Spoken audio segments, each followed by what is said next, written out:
Seems to me that Ann Arbor has become a little Wuhan on the Huron. Just recently, three Chinese nationals have been charged with attempting to cook up bioweapons at the University of Michigan's lab. It's a problem. So who are you gonna call? They just don't respect you, but we do. Welcome to Sandberg & Law Firm. Thank you for calling. How may we help you? Ni hao, Jaji Lido Cha, Charlie LeDuff. Mark Bernstein, Shay? Yeah, I can't help you with that. Oh, I want to know why we have so many Chinese communists at the University of Michigan. Yeah, I can't help you with that. Well, they're voting in elections and taking pictures of military bases, and now they're trying to make bioweapons at the university's lab. So I just wanted to stop. Like a government thing for them. You better call them. Well, I just wanted to stop. No more communists there. And Mr. Bernstein is the vice chairman of the Board of Regents. And if it doesn't stop, I'm going to sue. I'm going to sue him, and I want to hire him to sue himself. Okay. Thank you. Okay. Jiaxiang. Bye-bye. Shay.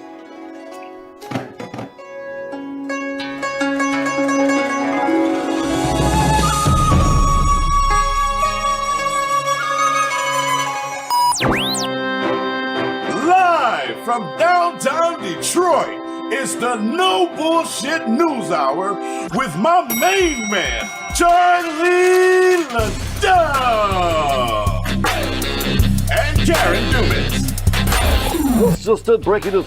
No more bullshit. No more bullshit. Welcome in, everybody. Listen, when you all see me on the street, you say, listen to this show, and I love it. I love you. I appreciate it. Welcome to the 35 minutes of news you need in Michigan, because the lamestream media is not giving you what you need and you deserve. So buckle in. Here it comes. Let me start with this. When I went to college in Ann Arbor, a gram of magic mushrooms cost $5. These days, what with the Communist Chinese Party having infiltrated the research laboratory at the University of Michigan, exotic fungi could cost us all our lives.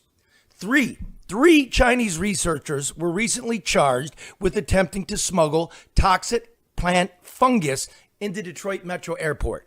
If tweaked the right way, that fungus could be weaponized to devastate crops across the country, and we could all starve to death. Now Congress wants to know what the university knew about the researchers, if it knew anything at all. The university has no incentive to vet these foreign nationals as required by law, Representative Tim Walberg of the House Committee on Education and the Workforce told me.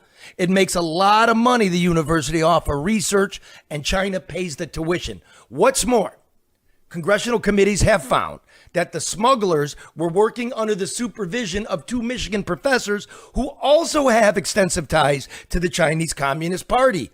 Their work over the years has been funded with nearly $10 million in U.S. federal grants. I called my friend Annie Arena, the former chief of the FBI's counterterrorism operations, and he told me it's been an issue for many, many years. The Chinese government is not our friend. The university turned a blind eye to it in pursuit of profit, and they need to wake up. So now we have a little Wuhan on the Huron River, all in the name of profit. Now, I studied political science at Michigan, so I feel qualified to offer this politically scientific equation, which is federal grants plus foreign grants plus out-of-state tuition equals a shitload of money. Not only has the university's lust for lucre imperiled the people of America, it has prioritized the money of outsiders over the education of young people who are actually from Michigan. University of Michigan? Consider the makeup of the incoming student body at other excellent public universities. The proportion of students who are actually residents of those states. University of Texas at Austin, 90% from Texas. University of Florida, 88% from Florida. The University of California at Berkeley, 85% from California. Michigan State University, 78% from Michigan. And the University of Michigan, 52%, with 17% of the student body being foreign nationals. So what gives? Simple. Greed. Consider that tuition at Michigan is $43,000 more a year for out-of-state students than it is for kids who actually come from the Wolverine state. And remember, U of M has a $19 billion endowment. It's a hedge fund. That's one of the largest of any public university in the country. In fact, it is the largest, and it's the top 7 of all universities. Now, they might be book smart in Ann Arbor, but the adults who administer the place are world stupid. There are the bioweapons researchers for one. Then there are the 5 Chinese exchange students who got caught in 2023 filming in the dead of night a joint military operation between the U.S. and Taiwanese militaries at Camp Grayling. Their current whereabouts unknown. Then there's the Chinese undergrad who used his Michigan student ID to register to vote in 2024 presidential election.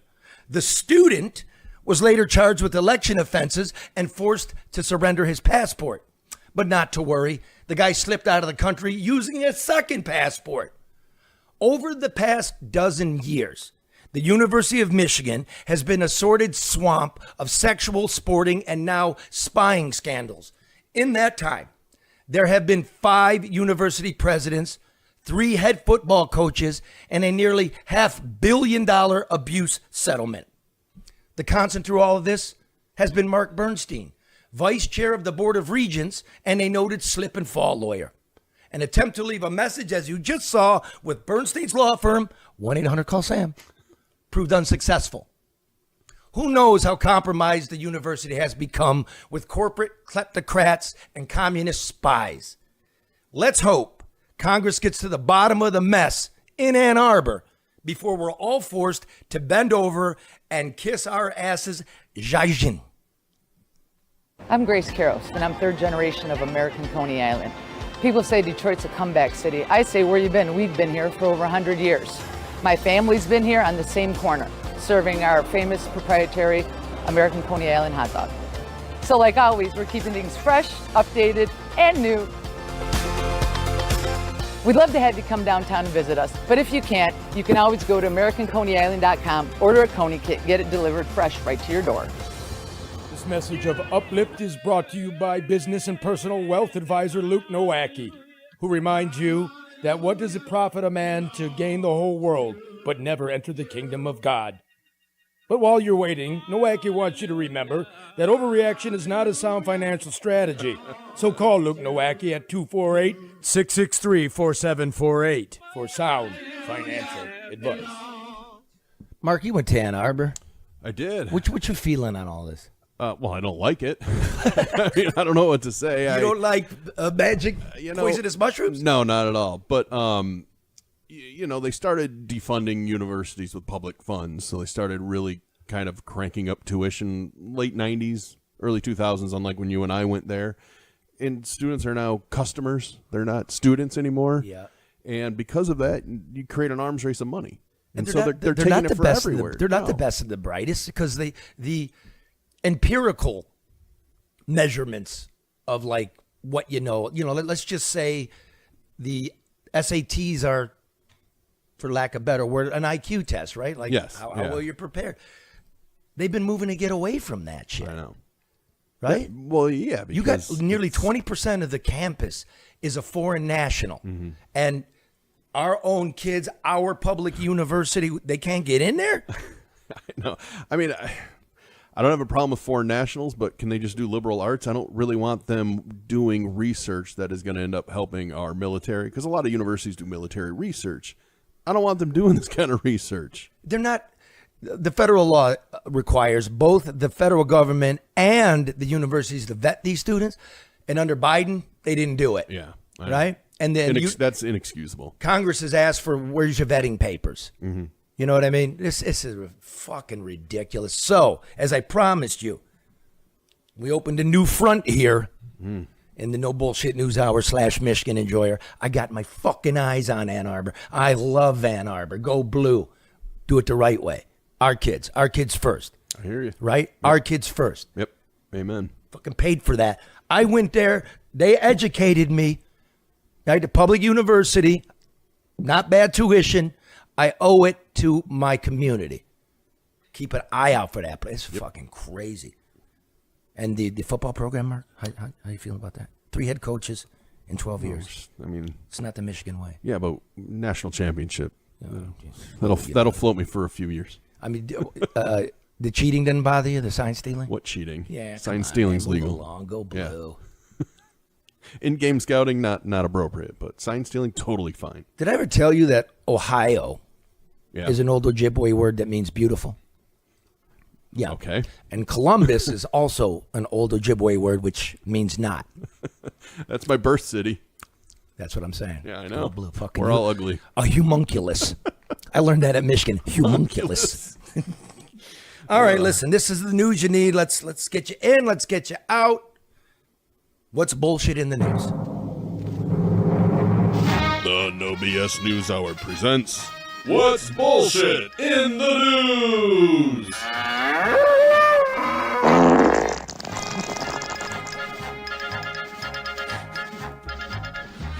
It never gets old. That's good stuff. That like a good fart joke. All right, let's play the Trump clip. Oh my God, is there mass amnesty going on for illegal aliens? Donald Trump last week. People have worked for on a farm for 14, 15 years, and they get thrown out pretty viciously, and we can't do it. We got to work with the farmers and people that have hotels and leisure properties too. We're going to work with them, and we're going to work very strong and smart, and we're going to put you in charge. We're going to make you responsible, and I think that that's going to make a lot of people happy. No way, man. All right, you got two sides of this. Get them all out and let them all in. How about something nuanced? Yeah. Which is, I brought it up before, a decade ago, in the big immigration reform package, there was something called a blue card, right? Which is like a green card, which gives you residency. You're allowed to pay taxes. You can move internationally. Not a green card, a blue card. You're working in the hotels. You're working in the grape orchards, the slaughterhouses, right? Mm-hmm. These people have been here 25 years. They got grandchildren. They're part of the fabric. Now, the way I see it, if everybody got run out now, then you're not getting breakfast tomorrow. You might get breakfast when we work it out in 6 months, but you're not getting breakfast tomorrow. You cause an issue. I agree with go get the assholes, right? Mm-hmm. The new assholes, the old assholes who, you don't get a blue card if one, you committed a crime. You don't get a blue card if you can't speak English. You don't get a blue card if you didn't pay taxes. Now, yes, you pay taxes on somebody else's number, but you pay taxes.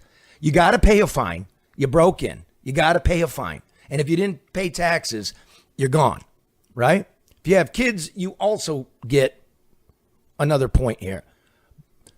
But seems logical. I can't see running people out. Now, all the people that came in with the fake amnesty, was an amnesty. You had house envy, and you left your country because you want a big house, like your neighbors building a big house who came to America. You're gone. That's first. You've been here 25 years. I got too many friends.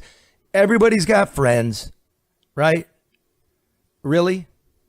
25 years you've been here? You got grandkids? Yeah. I can't see it, right? Well, and isn't there an economic impact, like the agriculture and construction? I just don't like it happening all at once, too.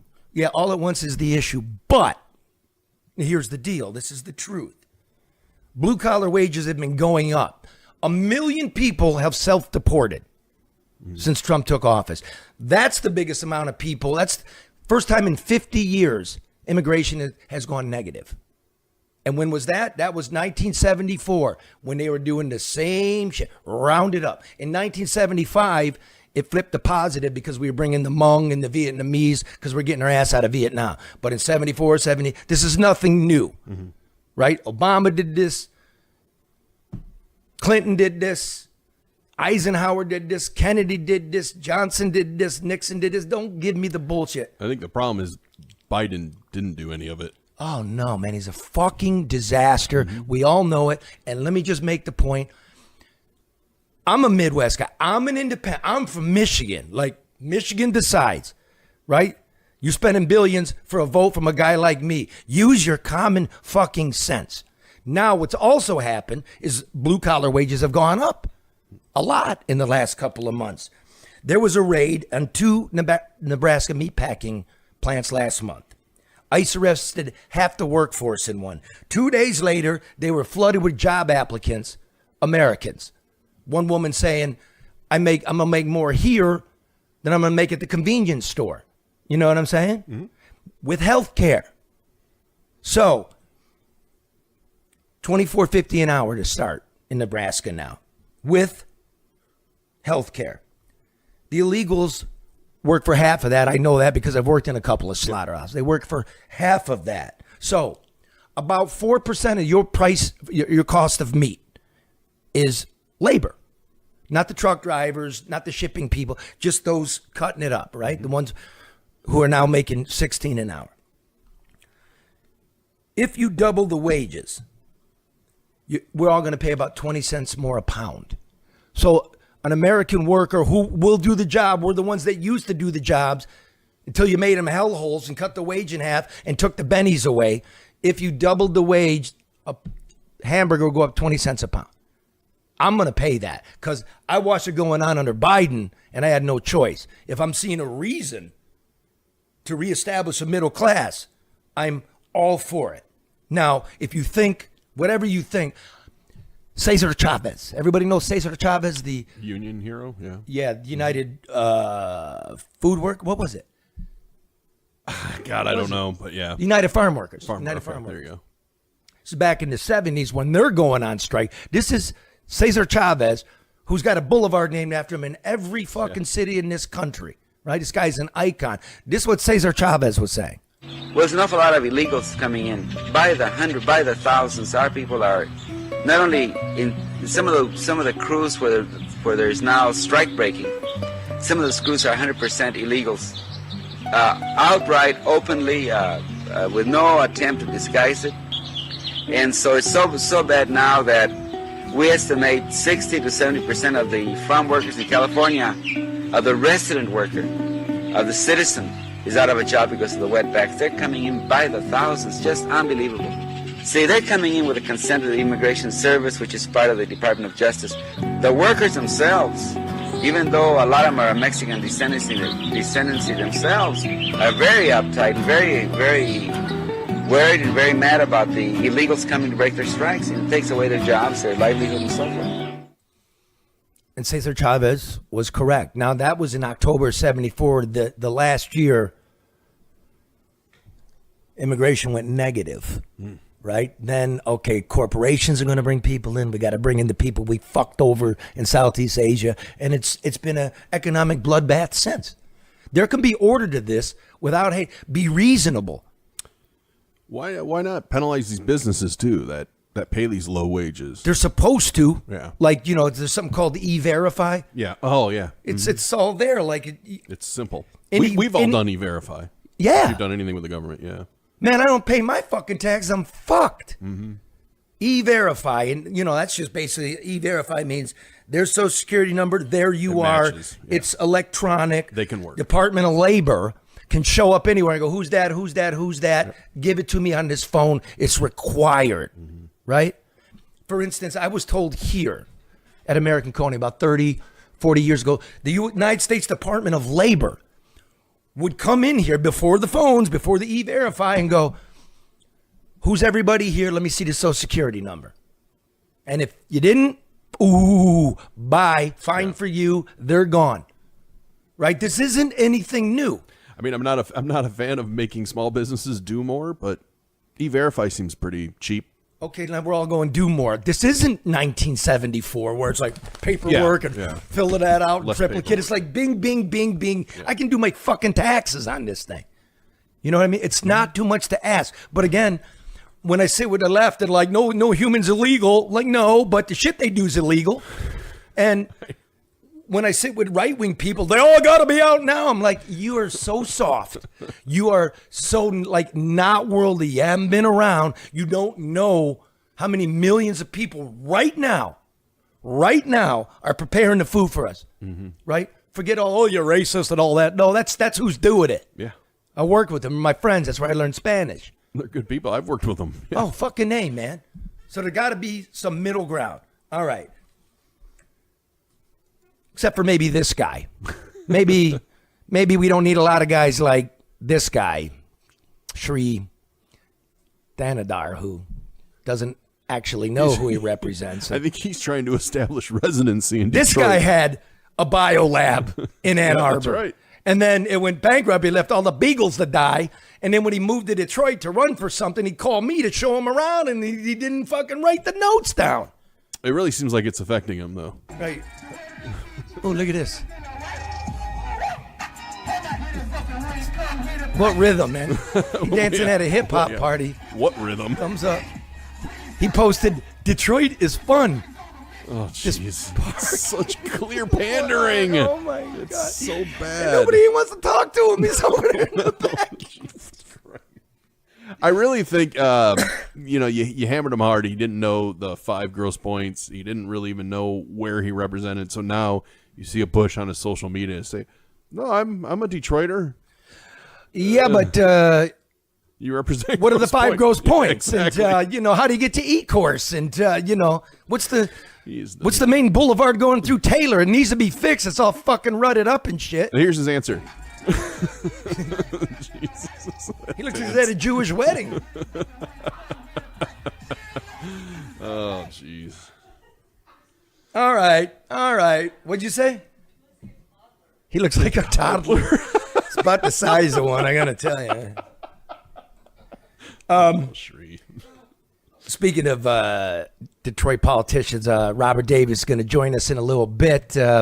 Big news on the Pastor Solomon Kinloch front, lawsuit being filed today. But next, what's bullshit in the news?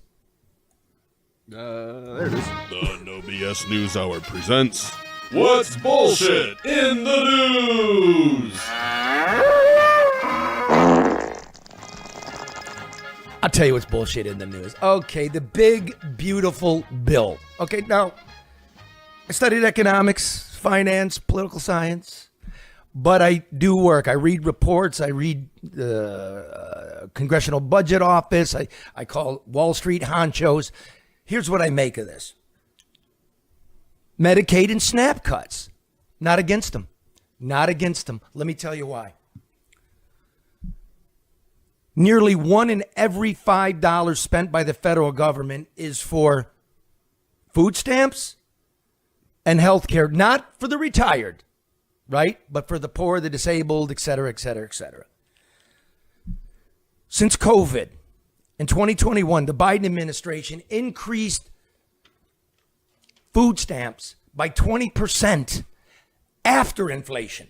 That's not the formula. 20% after inflation, and let everybody get on them. Medicaid, since COVID, Medicaid is starting to shrink, but it grew 50%. Everybody got to be on Medicaid. The state's supposed to pay 40% of it, but the state doesn't pay 40% of it. They found out a little trick. I'm going to tax the healthcare provider and then take that money and pay my part. If you tax the healthcare provider, they're going to charge me more for healthcare. Okay, so I'm not against skinnying that down, getting rid of the fraud. There's 70 million people on Medicaid, not Medicare. That's retiree shit that you paid into. Medicaid, which is 1 out of every 5 people in America. Is that right? Yeah, that's right. But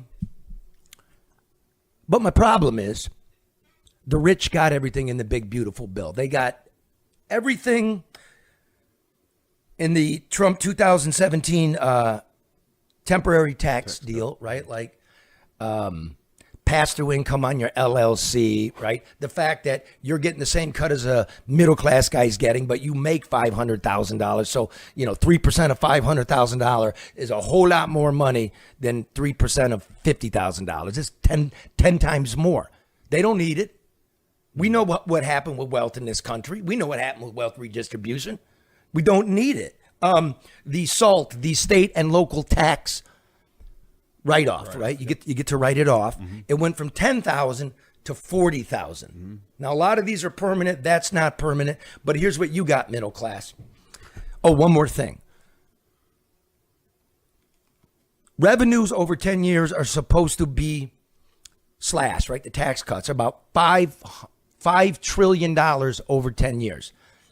The top 10% gets 70% of that. Basically, the top 10% just got $3.5 trillion back. The cuts to Medicaid, Medicare, and SNAP is going to be $300 billion over 10 years. I don't know what Medicaid's going to be, but you could see the lion's share just went to the rich. What does the middle class get? No tax on tips. That's a good one, right? Yeah. We got promised that. Except no tax on tips up to $12,500. Well, and you're still being taxed. No, that's on overtime. No tax on overtime. Up to $12,500 on overtime. Yes, 25 for tips. Let me finish. Okay. That's temporary. It expires in 2028. Anybody working real hours knows $12,500 ain't shit. That doesn't mean you get $12,500 back. That means $12,500 is deducted from your gross income. You're still going to pay on the overtime. You're going to pay less. No tax on tips. Up to $25,000. Now let's just do some math. Let's say you make $75,000 as a high-end waiter, right? The first 25 are not taxed. The next 50,000 are taxed. So we're just going to use a number. 30%. We'll just use it, okay? It's less than that, but what is 30% of 75,000? Well, 10 is 22,500. So 22,500 is what you're going to pay. If you get to deduct 25, you're being taxed on 50,000. At 30%, that's 15 grand. You're still paying 15 grand. You got a $7,500 tax break, and then it expires. And then no tax on Social Security, it's a $6,000 senior deduction, which almost gets you, with all the other deductions, to you're not paying tax on it. But that resets. So the rich got everything. The cheaters, and yes, there are illegals on Medicaid. You know, I mean, I've read interviews. I've heard people talk. I don't have the studies. But this was for the rich, and this is going to be cataclysmic. This is like NAFTA that nobody paid attention to, the Bush tax cuts, the banking deregulation, all the big boring stuff. It's going to kill us. It's going to add $300 billion to the deficit every year. Now I like to hear the fucking Laffer curve, rich guy, Wall Street down, guys. yeah. Well, economic activity. Yeah. If you stop taxing people, it's going to grow the economy. It's not going to grow the federal budget. We're not cutting shit, right? Well, under Ronald Reagan, this was Sean Hannity. Under Ronald Reagan, he cut taxes and federal revenue doubled. I don't know if it doubled, and I don't know if that was adjusted for inflation, but I do know this. He cut taxes in 1981, blew a huge hole in the federal budget, and I'm old enough to remember he raised taxes 3 times after that, and then Bush, his vice president, raised taxes another time. Yeah. After his big promise of read my lips. Then when Clinton comes in, we got a balanced budget. Then when Bush's son comes in, we're going to do mega tax cuts for the rich. That Obama made permanent, and that's when the budget starts to go negative and our money loses its value. Yeah. And I'm not being fooled. Middle class guy from the middle of the country, swing state, you didn't do dick for us. That's just the numbers. What else is bullshit in the news, Mark? Hit me. The No BS Newshour presents What's Bullshit in the News?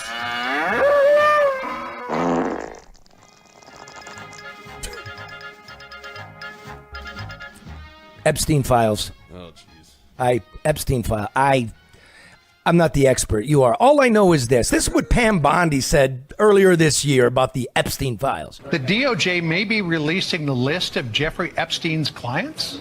Will that really happen? It's sitting on my desk right now to review. That's been a directive by President Trump. So I guess she reviewed it? Where's the rest of it? Well, she didn't say anything else after that. Yeah, she did. She said, it's on my desk, tens of thousands of videos, right? Yeah. Well, and she had... What was announced this week? It was announced, the DOJ/FBI put out a memorandum saying, there's nothing to see here. There's no list. There's no clients. There's no hint of blackmail, and nobody signed it. Mm-hmm. Nobody fucking signed it. Now, Giselle Maxwell's in prison for trafficking 1,000 kids. What, all the Epstein? Yeah, Prince Andrew, apparently. Well, maybe. She said no. There's no evidence of that. So what to make of this? I know you just eat this shit up. It stinks to me. Well, I've never really liked the whole conspiracy theory aspect of it when they had the big binder release. Remember when Pam Bondi gave the binders out? Yeah, early in the year to all the goofballs on Twitter. Yeah. Hey, look what I got you. Everything in there was publicly known. His black book has been published. I feel like there were a lot of grifters out there that made, a lot of money doing podcasts and whatnot, saying that, Bill Clinton is in there, Bill Gates is in there, it needs to be released, which, a lot of people, there's a lot of interest in it. Powerful people get away with stuff all the time. We want to see them busted if they committed crimes. But is it possible that there's no crimes, that Clinton just used him for his money and not trafficking women? Very possibly so, but there's just so much smoke. Let's see it all. Because I just don't think there's much to be seen. Dude, if there's tens of thousands of tapes, okay? Tens of thousands, not 10,000. Tens of thousands. Let's just say, there's 20,000. How many hours of tape is that? Oh, yeah. That's like well over a year going 24 hours of tape. You downloaded a year of tape. So first of all, you got to watch it, decide you like it, download it. Yeah. That's a couple of years of work there. Like that's a porn weirdo, especially with, children. So it's known, it's been said, witnesses, the girls themselves, that there were cameras everywhere. Yeah. Yeah, blackmail. Mm-hmm. Okay, and then they released the tape of Epstein, supposedly. You don't even, this week, right? So he's walking by, you can't even see his head. It's blocked by, there's a camera up on like whatever floor it is, looking down on the common area of the Metropolitan Jail, federal jail in Manhattan. The common area, but you can't even see all the common area. You can't see his door. You're able to, you could leave out the side door under the camera without ever being seen. And in a minute is missing from the tape. Yeah. I just think if you have people like Dan Bongino and Kash Patel, people that have talked about it being a murder and not a suicide, they would find every piece of evidence to prove that. And I don't think it's there. I don't take their word. I don't take anybody's word for anything. So you think they're covering up something? I'm not saying that. When Kash Patel was on Joe Rogan, he goes, "Don't you think if I had it, I'd give it to you?" No, I don't. I don't know what goes on. I think he would, though. Maybe he would. Maybe the deep state under, the apparatus that doesn't change with each election and each executive, maybe they scuttled it. Very possible. I don't know. Yeah. But there's a whiff of King Louis XVI here. They don't give a fuck about us going off on Twitter and we want to I fucking told you. This is like, you're all reprobates. We know they're reprobates. This shit we do know. They're reprobates, and you're fine. You're protected. You're what matters. You're what makes the country go, right? You move the markets. Not me working in the slaughterhouse. That's what it smells like to me, dude. Right? Yeah. What else bullshit in the news? The No BS Newshour presents What's Bullshit in the News?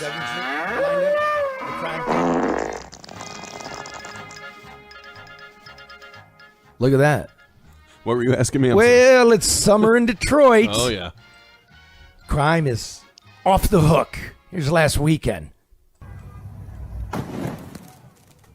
They on top of the Fucking cars on fire in the middle of the boulevards. Oh my God.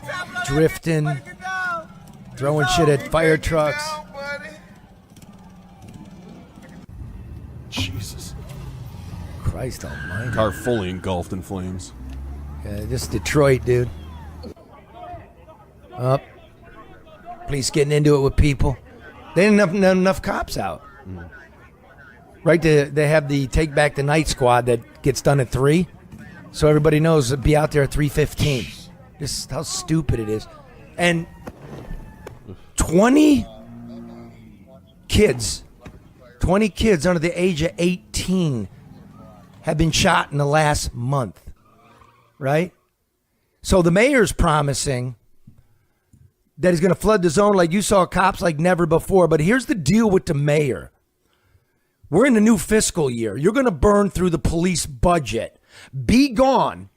And the next year at this time, crime is going to be off the hook. Ladies and gentlemen, I've been telling you, revenue's going down. Detroit's going broke. They're trying now to put together a tax on suburbanites for coming in the city and buying a beer or a jersey or a hot dog or a steak. They're trying to do that. And they're not going to be able to do that. So Detroit, you're also going to get the tax. They're jacking it up because they wasted, defrauded, stole, frittered the money away. This should be no surprise. 20 kids got shot. I mean, he's got nothing to do. So, right, we're going to cover it.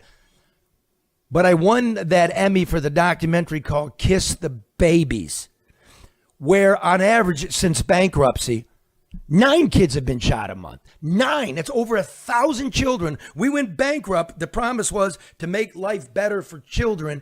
Nobody watched. Let's play a clip of it. Detroit filed for bankruptcy in 2013. In a grand social experiment, $7 billion in debt was wiped away. The police budget was slashed.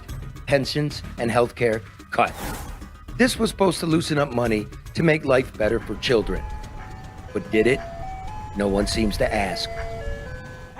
900 children have been shot in those 9 years since Detroit's historic bankruptcy. No jobs, no money for schools, no money for programs, no money for police. So Detroit goes bankrupt. It's supposed to somehow improve children's lives.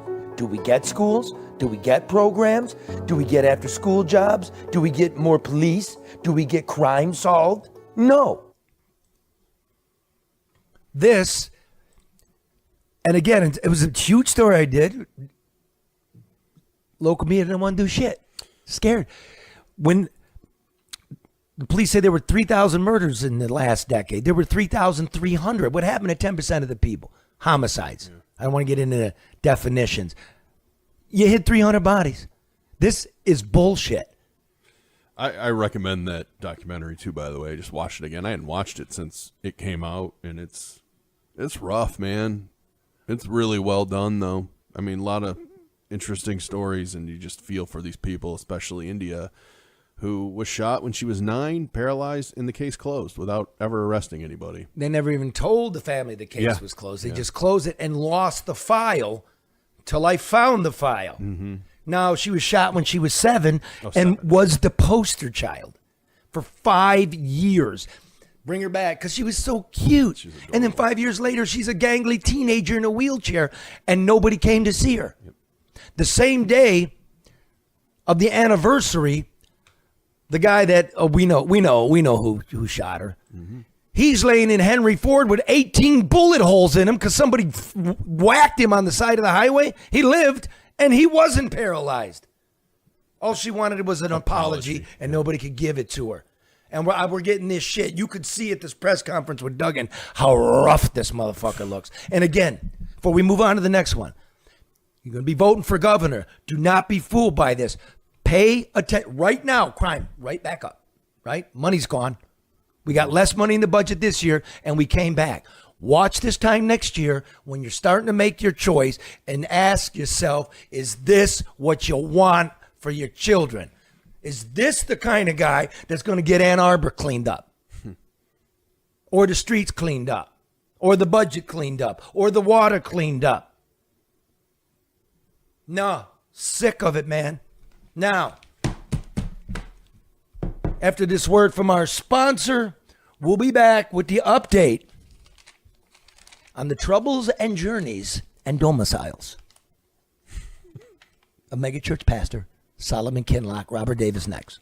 Well, you know, when it rains, the power goes out. And when the power goes out, the internet goes out. When the internet goes out, I call my friend Matt and Bernie at XG Service Group. Look at Bernie here on his hands and knees, giving it everything he's got. Look at that man crack. So busy, he forgot to wear a belt. There's Matt right there getting the board together. That's 734-245-4100 if you need Matt and Bernie to come take care of your voice over internet, your security cameras, off-campus access control, Wi-Fi, and cameras for homes and business. They'll design it for you. You got restaurants, they do drive-through systems, railroad cameras for public safety, total wireless camera systems for your home and business. Yeah, that's right. Call XG Services at 734-245-4100. Okay, we got Robert Davis here. We got a medical emergency. He's stroking out on. You got bad asthma, don't you? Bad. Plus the stairs and everything. Stairs. Muggy today. Muggy, hot. Plus put on a couple pounds since the last time I saw you. You had to put that on? Anyway, so here's the deal. Detroit mayoral race going on. We got a mini scandal brewing here. Pastor Solomon Kinloch of the Mega-chuch Church. Questions about his residency. We did a little bit about that last week. It kind of went crazy on the net. Just play that, Mark. Just play a little bit of that clip. So apparently he stayed here at this half-built Scuzz hotel right near the elevator. Pastor of the Mega-chuch. 10 weeks. Here. Near the trash chute. So that's handy. Meanwhile, the pastor left his wife and kid way up there in the burbs. The Reverend stayed at the flop house for 3 months, and then he claims he moved in with his brother here for the next 6 months. I wonder which guy did the shopping and which guy cleaned the toilets. Okay, so, Robert Davis, you're a political hitman. I've been sending clips from a decade ago when you and I were you just trying to keep him honest, man. You take him to court. What are you filing this afternoon? This afternoon, the action that's being filed is against the Detroit City Clerk and the Detroit Election Commission in anticipation that if Reverend Kinloch is successful in becoming one of the top 2 candidates in the primary election, that he should not be eligible to be certified for the general election due to the fact that his residency was not established here in the city of Detroit for 1 year at the time in which he filed for office back in April of this year.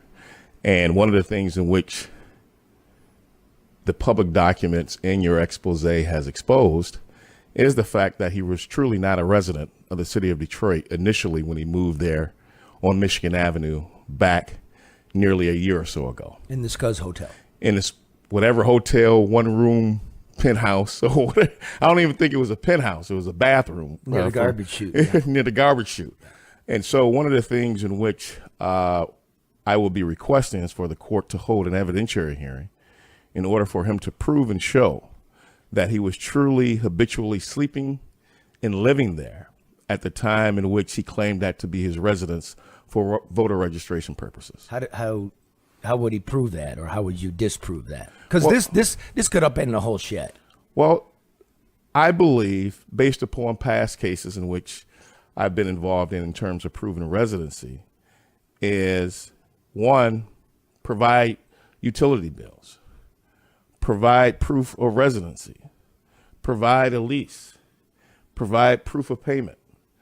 And so you just cannot establish residence just because you provide an address.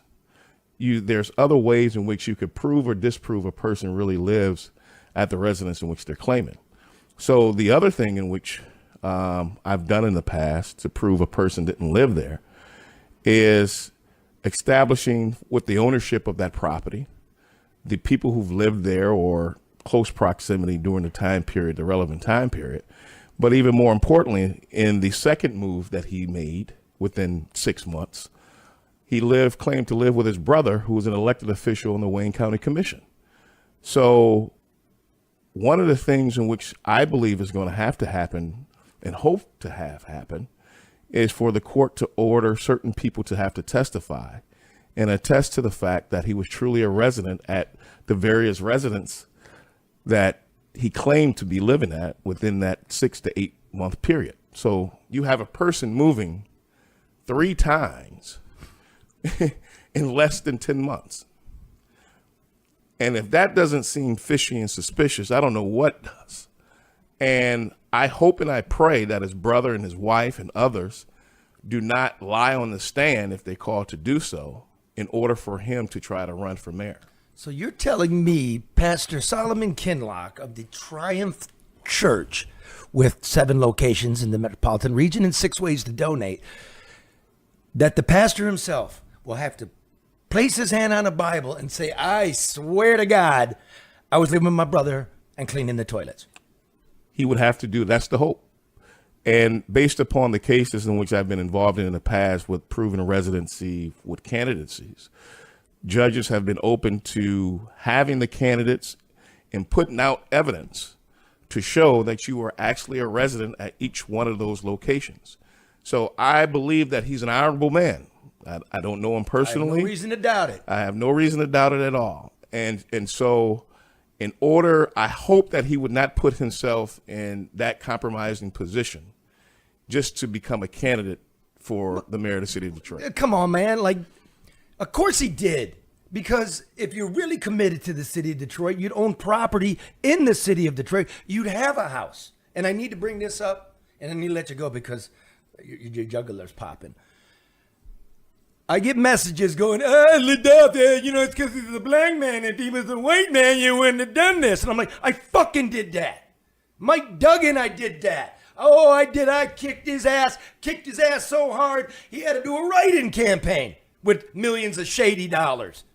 Spray paint his name on abandoned buildings. I did it, but Fox 2 is such shit. You will never find those clips because they kept changing internet providers and everything got lost. But I did that. I'm working for the people. I believe they should have a representative that lives amongst them, wants to live amongst them, and don't want to play games about living in his brother's guest room.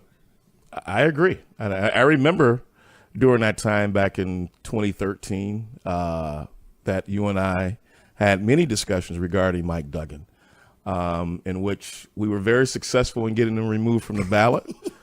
And suspiciously, I don't know how he was able to do it, to get people to write, type, print his name in the same type. But, be that as it may, that's City of Detroit elections. But I think in this case, it's very egregious, the manner in which he tried to establish residency, meaning Mr. Kinloch. And to see him move from a one-room rent apartment, not an apartment, hotel room. A backpacker's hotel. A hotel room. You moved into a backpacker's hotel to establish residency. It's ridiculous. And why did you do that? Because you have to be living here a year before you turn in your paperwork. Exactly. He wasn't smart enough to move in with his brother. Well, that's even more suspicious. You live in a multi-million-dollar home in Oakland Township. And you can't establish. We call it a manor, an estate. 5 bedrooms, 4 baths, a goodnight pool. And you cannot. Gardeners and mailboxes that actually look like the homes themselves. And you cannot buy a property like Dave Bean and even Duggan did to establish residency, legitimate residency. Yes. Or even one of your parishioners, one of your thousands of parishioners that you have in your church. I'm pretty sure many of them own property in the city of Detroit. That you could have easily established residency, but he failed to do so. And hopefully the court will allow this evidentiary hearing so that the citizens of the city of Detroit can make a determination as to whether or not he's a legitimate Why are you doing candidate. this? Because you just don't like a guy that's doing it half-assed, but No, I just the same reason why I did it with Mike Duggan and other candidates that was successful getting eliminated from the ballot. I think when you run for an office, you should be committed to the community in which you're running for and not doing for any other nefarious reasons or hidden agendas. And if you truly committed to the community and not seeing it as an opportunity, you should be a part of that community and not just a carpetbagger who is trying to become a power broker in one of the most major cities in the country. Man, I lived here in decades, except for the P.O. box, if you want to count the P.O. box, when they had very little furniture in there. Like in the one-room hotel room. That's right. All right, this could just flip the whole election on its ass. But as we've said earlier in the program, I wouldn't want to be mayor anyway. This bitch is going broke. Well, that's one reason why Duggan is trying to leave town and become governor. Let's get you out of here. Check my pulse. Somebody call 911. It's hot. See you next week.